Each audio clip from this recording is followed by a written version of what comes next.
আশা করি সবাই ভালো আছেন। তো বন্ধুরা, এখন যে বিষয়টা নিয়ে আমি কথা বলবো, তো সেই ছবিটার নাম হলো আমি সেই মেয়ে, যেটা 1998 সালে রিলিজ করেছিল। এবং এই ছবিতে আমরা লিড চরিত্রে ঋতুপর্ণা সেনগুপ্ত, জয়াপদা, তারপর রঞ্জিত মল্লিক থেকে শুরু করে প্রসেনজিৎ চ্যাটার্জি অনেককে দেখতে পাই। তো ছবিটা আমার কেমন লেগেছিলো সেই বিষয় নিয়ে হবে আজকের আলোচনা। তো তার আগে প্রত্যেকটা বন্ধুকে অনুরোধ করে রাখবো, আপনারা চ্যানেলে নতুন হয়ে থাকলে অবশ্যই আপনারা চ্যানেলটা সাবস্ক্রাইব করে নেবেন, আর যদি আপনাদের ভিডিওটি ভালো লেগে থাকে লাইক কমেন্ট শেয়ার করতে ভুলবেন না। তো আমি সেই মেয়ে সিনেমাটার গল্পের বিষয়ে যাওয়ার আগে ছবিটার পরিচালক প্রযোজক হিসেবে কারা কাজ করেছে সেই বিষয়টাকে ছোট্ট করে দেখে নিই, এবং তারপর নয় গল্পের বিষয়ে যাওয়া যাবে। তো প্রথমত ছবিটার পরিচালকের দায়িত্বে ছিলেন যে প্রসেনজিৎ চ্যাটার্জি, আমাদের বুমবাদা এই ছবিটার পরিচালনা করেছিলেন, এবং ছবিটার গল্পটাও লিখেছিলেন হচ্ছে আমাদের প্রসেনজিৎ চ্যাটার্জি বুমবাদা। ছবিটার প্রযোজনার দায়িত্ব করেছিলেন অশোক ধানুকা, এবং সঙ্গীতের কাজ করেছিলেন তাবুন সূত্রধর। ছবিটার বাজেট ছিল 60 লক্ষ টাকার মতো। ছবিটা বক্স অফিস থেকে আয় করেছিল প্রায় 1 কোটি টাকা মতো। এবার যদি আমরা অভিনয়ের কথা বলি, অভিনয় কিন্তু এই ছবিতে অনেক বড় একটা কাস্ট নিয়ে কিন্তু ছবিটা বানানো হয়েছিল, যেখানে আমরা কিছু বাংলাদেশের অভিনেতা অভিনেত্রীদের দেখতে পাই, আমাদের এপার বাংলার কিছু অভিনেতা অভিনেত্রীদের দেখতে পাই, এবং পাশাপাশি কিছু মুম্বাই অর্থাৎ বাইরের কিছু অডিয়েন্স, সেখানেও তাদেরও কিন্তু আমরা এই ছবির মধ্যে দেখতে পাই।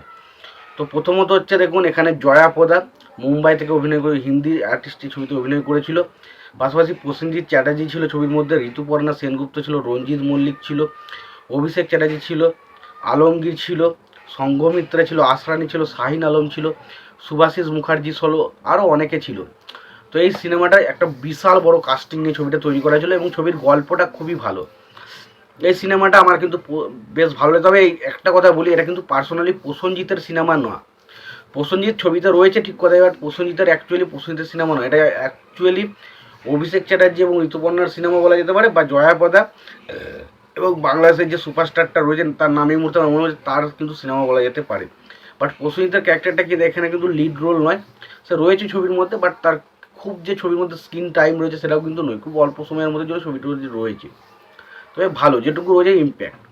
ছবির গল্পটা যদি আমরা দেখি, তো প্রথম আমরা দেখতে পাই আর কি আলমগীরের ক্যারেক্টারটা, সে একজন শয়তান, এবং তার মানে ভাই হচ্ছে আর কি একজন, তার ভাই হিসেবে বাংলাদেশের যে হিরোটা রয়েছে সে রয়েছে, এবং তার সাথে জয়াপদার একটা ভালোবাসার সম্পর্ক তৈরি হয়, এবং জয়াপদার পেটে তার বাচ্চা চলে আসে, এবং সেই সময় সে তাকে বিবাহ করবে একটা সিদ্ধান্ত নেয়, এবং সেই সময় আলমগীরের ক্যারেক্টারটা জয়াপদা থেকে বাড়ি থেকে তাড়িয়ে দেয়, এবং তার ভাইকে ভুলভাল বোঝায় যে জয়াপদা ইচ্ছে করে পালিয়ে গেছে, এবং তারপর তাকে আবার সংঘমিত্রার ক্যারেক্টারের সাথে বিয়ে দিয়ে দেওয়া হয়।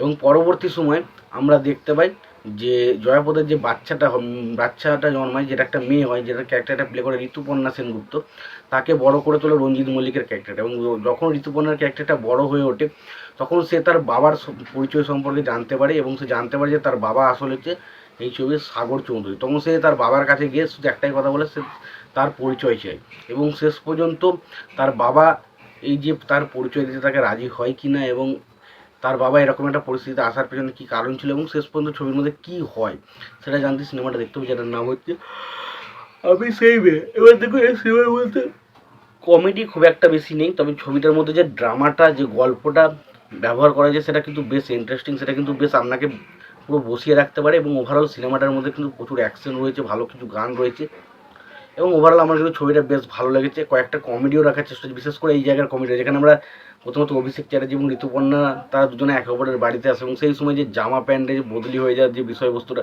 ওই জায়গাটা আমার কিন্তু প্রচণ্ড মজা লেগেছে। বাট ওভারঅল আমি সিনেমাটা বলতে পারি সিনেমাটা বেশ ভালো একটা এন্টারটেন করার মতো সিনেমা।